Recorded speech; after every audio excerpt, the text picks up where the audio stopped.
ñu gis ko ci ñu ëpp ci yéen ñu jàppoon leen tëj leen surtout yow aussi bëgg nañ nga dikkaatal ñu ci justement yow bokk ñi nga xamante ni si yéen lañ njëkk a jàpp emprisonné leen après ñu doog leen bàyyi ngeen dem ci mbir mi naka la demee ak lan moo ko justement ak bi ngeen demee ci biir prison ba lan ngeen fa dund lu ngeen mën a expliquer Sénégalais yi ñu comprendre ko. donc merci Adji donc maa ngi tudd Samba Sy nekk coordinateur du mouvement des élèves étudiants républicains donc wax nga lu am solo wax nga crise universitaire li nga xamante ni sénégalais yépp ñaawlu nañ ko mooy lu mu jur donc jur na lu bari jur na ay gaañu jur na quand même ay tiitaange dem na ba bakkaan root si kon dañ koy ñaawlu l'ensemble des 18 millions du Sénégal war nañ ko ñaawlu donc crise universitaire nag dafa nekk crise boo xamante ni maanaam crise de régime la su ma nee crise de régime mooy crise universitaire pour man dafa nekk crise boo xamante ne maanaam nga réglé ko mu bañ a yegg fi nekkutoon lu jafe parce que boo xoolee nguur dañ ko fal pour mu yombalal dundin askan wi te boo xoolee à l'université les problèmes réglé woon nañ ko maanaam bourse defoon nañu ay jéego ci wàllum bourse ba le président Macky Sall mu yokk bourse yi 18000 ba 20000 demi bourse entière mu yokk ko 36000 ba 40000 mu wàññi ticket de restauration mu wàññi tamit ticket de restauration mu wàññi ndekki mu wàññi añ mu wàññi reer kon lu ñu doon ñaan ñun à ce que gouvernement bii nii bu ñëwee véritablement lu ñuy woowee les acquis maanaam étudiant bi lu mu am mu mun ko préserver maanaam bourse boo ko fayul à temps normal non boo ko yokkul nga fay ko à temps normal le minimum ak lépp loo xam ne rappel la woon ñu ngi ko doon fay balaa 2024 mais boo ñëwee tamit en tant que njiit da nga war a inscrire dans ces dynamiques là nga fay ko loolu la ñuy laaj nguur mais boo xoolee dañoo seetaan les choses ba mu àgg fi loo xamante ni warul woon nekk problème ñu def ko problème d'abord ay des rappels qu'on n'a pas payé nga xool les étudiants du master fu ñu war a jotee seen 515000 jotuñ ko parce que da ngay nekk L3 licence 3 da ngay jàng on ne te paye pas l'année. Arrivé en master dette yooyu maanaam bor yu ñu la lu la état yoraloon en licence 3 mu fay la ko au début du master instant étudiants yi kenn jotul wala ñu bëri jotul surtout ceux qui ont validé c'est ça le paradoxe cours doublé jot nga mais ñu validé jotuñu nga xool les subventions am na ñu jotul subvention de master 2 nguur bi fi passé moo fi bàyyi woon de 150000 francs ñu bëri jotuñu ak tamit boo xoolee réforme yu ñu bëgg teg réforme yi boo xoolee ce sont des réformes antisociales man dama jàpp ni que réforme enseignement supérieur warul nekk wàllum bourse boo xoolee gouvernement bi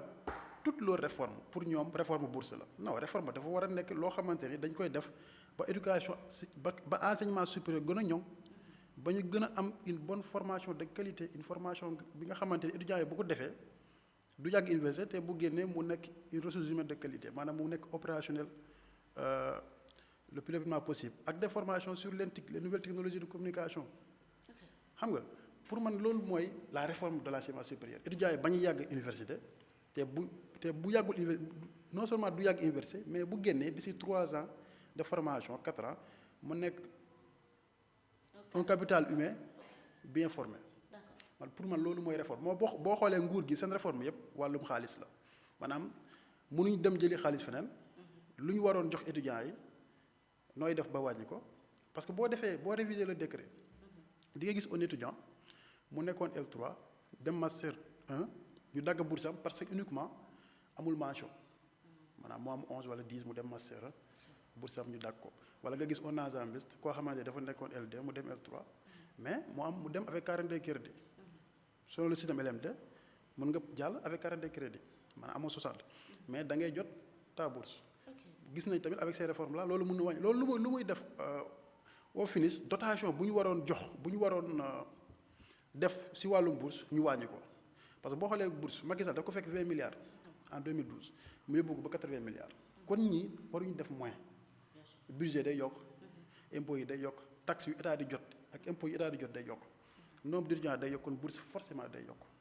loolu c'est une logique financière kon état bi boo xoolee dotation yooyu la ñu bëgg wàññi duñu wàññi les 40 000 bu étudiant bi war a jox mais dinañ fexee ba def voilà donc nombre de boursiers maanaam bu nekkoon Sénégal 60 000 boursiers moo am à l'UCAD par exemple UCAD bu nekkoon 60 000 personnes bi ñooy jot bourse ñu def le tout règle yu ñuy teg ba ñu war a dem joti bourse 25 000 la ñuy doon ak tamit le fait que ñu bëgg ciblé naan tey jii nga jël bourse étudiant bi bu amee bac nga xool ndax kii papam cultivateur la ndax kii papam baykat la mooy cultivateur nga xool kii ndax papam enseignant la nga xool kii ndax papam commerçant la enseignant bi mun na amoon salaire de 400 000 mais il a 8 enfants à prendre en charge alors que le commerçant là il n'a qu'un seul enfant à prendre en charge te boo xoolee si ñoom nu ñuy gisee cet enfant là du commerçant bu ñëwee moom du jot bourse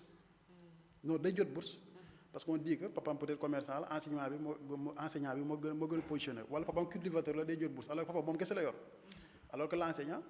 doomam nga xañ ko wala le DG alors que il a plus de 8 enfants 9 à prendre en charge comprendre léegi nag loolu dafa am crise bu amee wala réforme boo ko bëggee def état day woote waxtaan maanaam da nga war a toog ak l'ensemble des représentants d'étudiants du pays nga toog ak ñoom képp koo xamante ni étudiants yi dañ ko fal mu nekk représentant légitime et légal da nga war a toog ak moom ngeen parce que game la. mais état woote na waxtaan tamit yéen yéen a budee waxtaan bi. non xam nga boo déggee waxtaan dafa war a nekk waxtaan bu sincère. waxtaan bu sincère mooy lan mooy balaa ngay ñëw si waxtaan bi waroo fixer dara xam nga boo ñëwee waxtaan nga dicté boo xoolee am na benn waxtaan les représentants dañu budee cela veut dire waxtaan boobu sincère parce que da ngaa ñëw avec tes propres conclusions. non man je ne suis pas un représentant d'étudiants. Je l'étais l'année passée. Actuellement je suis un coordonnateur de liste. sama liste a un représentant. un président qu'on a placé. Il était là-bas. man je suis beaucoup plus un acteur politique maintenant. waaw waxtaan boobu nag boo gisee étudiants yi dañoo ñëw ñu gis que ni l'autorité veut dicter ses lois ñoom ñu génn. te tamit université tant qu'il y a pas de waxtaan parce que waxtaan bi dafa war a nekk sincère boo jëlee force de l'ordre nga def ko à la place de l'autorité maanaam c'est un problème politique moo koy régler politique mooy waxtaan mooy c'est un jeu dañuy toog étudiant bi toog les représentants toog képp koo xamante ne war na toog ñoom ñu teg lu ñu bëgg def sur la table étudiants yi xool ñu waxtaan ñu trouver un consensus loolu mooy un cadre consensuel mais boo ko deful nga teg li nga war a teg après étudiant bi bu bëggee ñaxtu wala nga toog un bon jour comme on l'a vu le 9 février dañoo woote woon benn journée boo xamante ni journée éthique pédagogique lay doon maanaam journée noire amul xulo amul def à part les gestes qu'ils avaient fait amul wàcc sur le terrain amul def dara amul def benn acte syndical même pas un communiqué ñu gis ko ni l'autorité dafa dugal plus de 100 policiers dans le campus ñu ñëw dans le campus les étudiants sont sentis menacés après quelques instants ñu commencé ay lacrymogènes dans les chambres d'étudiants dans les chambres des filles des garçons léegi les étudiants n'avaient pas d'autre solution que de riposter. mais ministre boobu loolu nee na ça fait yéen da ngeen a programme woon pour yàq université bi déjà sax restaurant central commencé nañu ko saccager loolu moo tax mu dugal FDS ci biir campus bi. non ministre bi waxu caaxaan lay wax quoi vraiment parce que boo nee étudiant bi dafa amoon man étudiant bu bëggee yàq université xam nga le 1er juin 2023. dañu yokk université n'est-ce pas université dafa yomb yàq. maanaam le 1er juin 2023 tellement qu'il y avait des forces qui voulaient déstabiliser les ils l'ont fait en moins de 2 heures temps ñu taal lépp. étudiant bi bu bëggoon yàq université combat bii nii commencé na pendant 2 mois pratiquement régime bi bu mu ñëwee ba léegi pour les bourses dafa am. étudiant bi bu bëgg a yàq université yàq na ko bu yàgg te da ngay gis que ni sax étudiants yi même bu ñu nekkee en front même bu ñu nekkee même bu ñu tegee au mot d'ordre da ngay gis que ni vraiment dafa am respectabilité bu ñuy doxalal parce que boo gisee 3 jours. autorité bi tëj sa restaurant. affamé la. moom nga xiif da ngay gis étudiant bu toog toute une journée lekkul naanu billaahi. tojoo. taaloo defoo dara kon loolu mooy responsabilité. je pense que étudiants yi bu ñu bëggoon yàq en quelques minutes ñu def ko. ñu taal campus bi yëpp te étudiants yi kenn bëggul yàq. ministre bi lu mu wax noonu renseignement amul benn renseignement. loolu ils l'ont fabriqué c'est strictement politique. c'est juste pour la un ministre qui fabrique des pauvres. non il le fabrique parce que boo waxee tegoo ko si dara dañuy on dit que tu as fabriqué tu fabriques tu colportes tu fabriques des informations mensongères pour manipuler l'opinion avec les étudiants. ministre bi lu mu wax noonu tegul si yoon quoi. d'accord tegul tamit si dëgg. ok alors sur ça aussi yow nga bokkoon ci ñi nga xamante ne dañ leen a interpellé woon par la gendarmerie lan moo taxoon ñu woo leen exactement. waaw comme je vous l'ai dit le 9 février dañoo gis que ni étudiants yi policiers yi dañoo dugg au niveau du campus. dugg au niveau du campus étudiants yi ils étaient obligés de riposter. parce que bu ñu violer sa dëkk quand ta maison elle est violée tu dois riposter mais étudiant bi même buy riposter il riposte d'une manière quand même légale mooy la mooy si communiqué lay def GST lay def occuper sa chambre loolu lay def maanaam du nangu véritablement nga gaañ ko nit ki tamit loo nekk force de l'ordre duñ nangu nga gaañu loolu mooy dëgg étudiant bi tamit dafa nekkoon dans cette légalité là boo xoolee force de l'ordre dañu jàmbale ak étudiants yi ba ay 15 heures 16 heures yooyu mënuñu dugg mënuñu génn comprendre ñu dem ba benn instant nag am benn li may woowee benn kii benn opération spéciale BIP ñëw cibler les chambres des étudiants dugg dans des pavillons ay immeubles lu toll ni premier ba quatrième nga dugg nga daj ay porte nga fekk ñii di BIP ñoo daj ay porte non BIP ñoo daj ay porte ñoo dóor ay nit ñoo torturer ay nit ah bon si parce que man j'en suis victime xam nga BIP dafa ñëw dugg dans des pavillons mu ciblé pratiquement principalement 2 pavillons pavillon T ak pavillon F ak ñu ngi wax tamit DG de COUD tant que ubbil pavillon yooyu nit ñi mënuñ jàng parce que tu ne peux pas impacter plus de 2500 étudiants et demander aux étudiants de replier bu ñu ñëwee fu ñuy loger loolu maanaam décision boobu maanaam bëgg ubbi campus sans ubbi les 2 pavillons là xel sax nanguwu ko quoi waaw ñu dugg dans des pavillons waa BIP ñu def chambre par chambre ñu daj ay chambre fekk ñii di nelaw fekk ñii ak tiitaange fekk ñii di liir man dañ maa fekk may liir ñu fekk ñeneen ku nekk ñu fekk la ngay def acte boo xamante ni dara waru ko réprimer maanaam ku nekk képp koo xam ne fekk nañ ci chambre dañ ko fekk dans la stricte légalité ñu ñëw dañ lay fekk sa chambre ñu daj sa chambre ñu gazé la ñu génne la am ñoo xam ne dañ leen gazé maanaam lacrymogène lañ jël dugal seen biir chambre maanaam amuñu woon possibilité toog fa bañ a génn forcément da ngay ubbi si man j'ai vu loolu am na bu ñu la génnee bu ñu la jàppee ca sa biir chambre dañ lay génne si couloir pavillon bi foofu fan la lay teg ñu dóor la pendant des dizaines de minutes man dóor nañu minimum 15 minutes. dóor minimum 15 minutes. ba deret lan lañ leen doon dóoree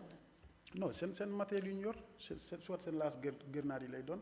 wala seen yooyu noonu yu ñuy defee maintien de l'ordre. ok seen bâton yooyu ñu dóor la ko ak seen tànk yi ñu dóor la ko man ba léegi sama côté mu ngi métti boo xoolee loolu maanaam c'est inhumain quoi loolu du maintien de l'ordre. maintien de l'ordre koo xamante ne mu ngi chambre loo koy kii loo ko war a def dara à part bàyyi ko dans sa chambre te boo xoolee. képp ku ñu jàppoon bàyyi nañ la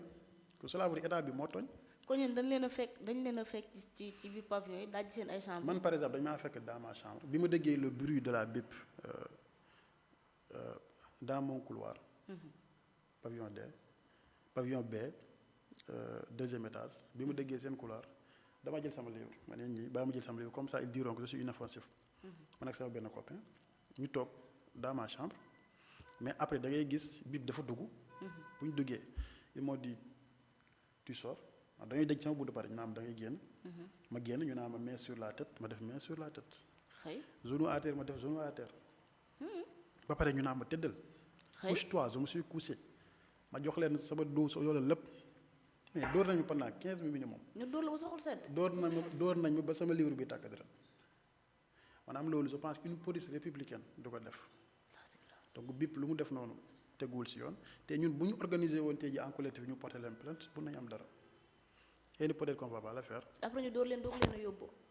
emprisonné leen. non après ñu door la ñu téye la te xam nga bu ñu lay door balaa ñu lay door ñoom balaa ñu lay door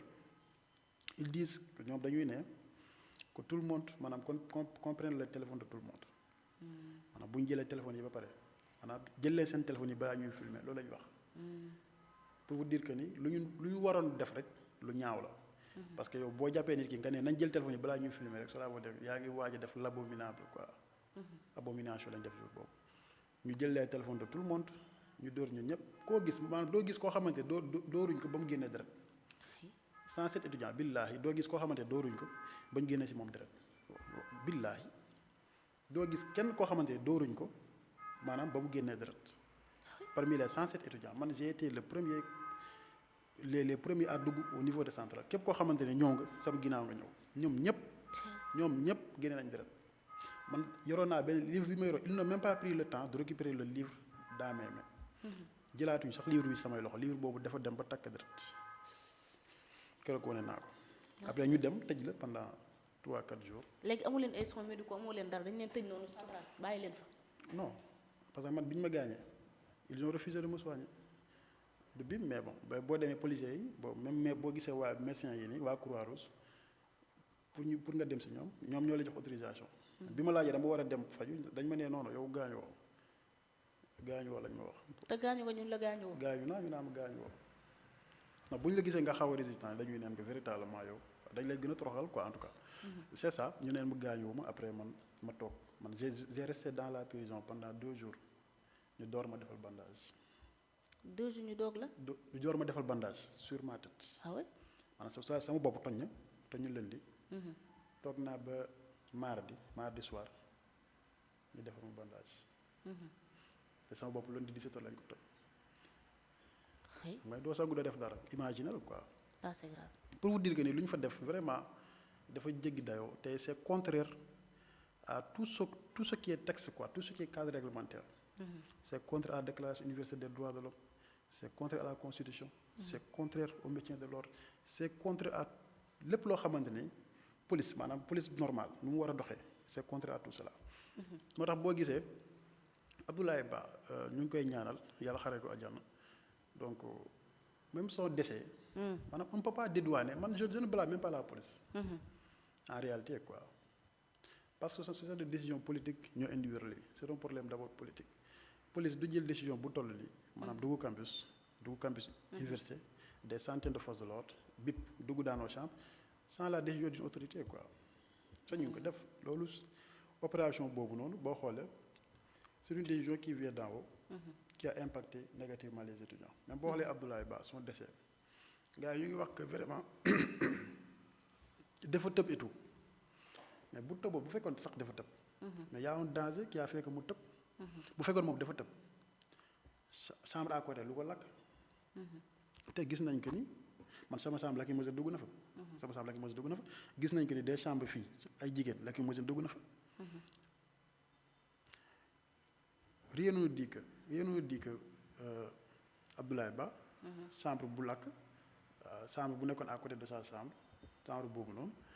rien ne dit que du force de l'ordre ñoo fi duggal lacrymogène ba mu lakk. parce que nee naa la am na ñoo xamante ne dañ lay dem bu ñu demee jëli la nga bañ a génn maanaam gis naa benn boy loolu la mu wax neneen moom dafa jël lalam teg ko si porte bi gars yi lacrymogène lañ jël dugal ko si suuf maanaam si suuf table am quoi si suuf kii yam porte si suuf comme ça s'il s'étouffe forcément il sera obligé mu tëj tout à fait après mu tëj gars yi yóbbu ko door ko door yu métti qu'est-ce qu'on nous dit que ni Abdoulaye Ba chambre bu nekkoon à côté dara lakku ko quoi mu jógee ci force de l'ordre ak tamit ñoom bu ñu duggutoon dans son pavillon parce que man ni ñu ñëwee sama couloir man xam nga man xam naa ne ñu ngi ñëw fëgg nañ sama bunt xam naa ne ñoom la mais mun na naa tiit xam nga je me suis résigné ma jël sama livre xaar leen lu ñu ma def baax na mais munoon naa tëb kon munoon naa nekkoon Abdoulaye Ba kenn ki ne munoon nag nekkoon Abdoulaye Ba mën nañ am tamit beaucoup d'Abdoulaye Ba kon lépp seen responsabilité bu ñu yamoon fu ñu waroon yem kenn du tëb comprendre boo amutoon tiitange bi kenn du tëb problème doom au niveau du campus te tamit ñu ngi wax le décès mais y a beaucoup de jeunes yi nga xamante ne en ce moment-ci maanaam am nañu ay gaañu yu garaaw boo dee ba sa ñaari tànk damm ñaari tànk bu dammee mën nañ wax ni véritablement ils ont gâché en partie ta vie quoi te loolu am na te boo gisee étudiants yooyu tëb ba sa ñaari tànk yëpp damm kon cela veut dire que dafa am benn force maléfique bu nekkoon ci ginnaaw seen ginnaaw chambre yi bu doon def la pression ba ñu tëb ñëpp yemuñu quoi c'est ça merci beaucoup alors bala ñuy terminer une dernière question justement dañoo dégg le ministre bi daaw da nga ko mu ni état amoliwu leen benn arrière de bourse kon yéen lan ngeen di greffe dëggantaan li problème bi ne man nee naa wax naa la sànq daa wër nga moo xale lay wax xam nga lu tax mu wax xale parce que mënoo ne yow deux versions d'abord tu dis que état yorul étudiants yi ay bor ñun ñu wax bor yi bind ci ay communiqué maanaam faram-fàccee ko ba ñëpp xam ne ni bor yi am na 515 000 pour les masters 150 000 subvention de master 2 pour les étudiants du master 1 ñu wax la loolu lépp maanaam yow nga ñëwaat da nga ne woon bor amul yoroo étudiants yi bor det nga ñëwaat nga ne naa ko fay d'une manière graduelle nga def sax communiqué boo xoolee communiqué direction des bourses di nga gis lépp maanaam mun na ne yoroloo nit ki bor ba pare nga ne après di nga ko fay di nga ko fayee nii kon cela veut dire que loolu waxu xale la donc Daouda Ngom véritablement crise bi yëpp moom la en tout cas non moom la bon xam nga njiit maanaam boo nekkee njiit nga jiite lu toll ni étudiant nga xam ni université espace de pensée la étudiant yi bañkat la mosu doon te bañkat rek lay doon étudiant du mosu doon leneen lu dul nekk bañkat parce que c'est un intellectuel quoi munoo fexe ba étudiant yi bañu doon bañkat kon kooku noonu boo ko buggee manager waxtaan la d'abord boo ko buggee manager xel nga koy manager mais du ay police ak yooyu étudiant du mos a ragal police maanaam étudiant du mos a ragal police et tant que t'as pas réglé les problèmes des universités nga suspendre amical nga yaakaar ne loolu mooy tax université amaat jàmm boo ubbee l'université réglé woo les problèmes structurels de bourse là les problèmes qu'ils ont créés les problèmes yi dañ ko créé ñoom problème mosul am ci naka lañ ko créé en fait vu que ni dëkk bi amul xaalis bu bëri lañ wax juste pour mën a fay kii dëgg mosul am xaalis maanaam dëgg du am xaalis da nga koy dem wuti chaque année da ngay teg un budget prévisionnel maanaam li nga bëgg a def nga dem wuti xaalis dëgg mosul am xaalis dëgg du kees association boo xam ne da ngay ñëw rek tibb loolu du dëgg doxewul noonu dëgg du mosul am xaalis maanaam tu mets en place des politiques tu mets en place des projets nga ne man lii laay fay si bourse nga xayma ko 105 milliards laay fay si bourse en l'année 2026 nga dem wuti 105 milliards dëkk noonu lay demee. Ok d'accord merci beaucoup alors ginnaaw crise universitaire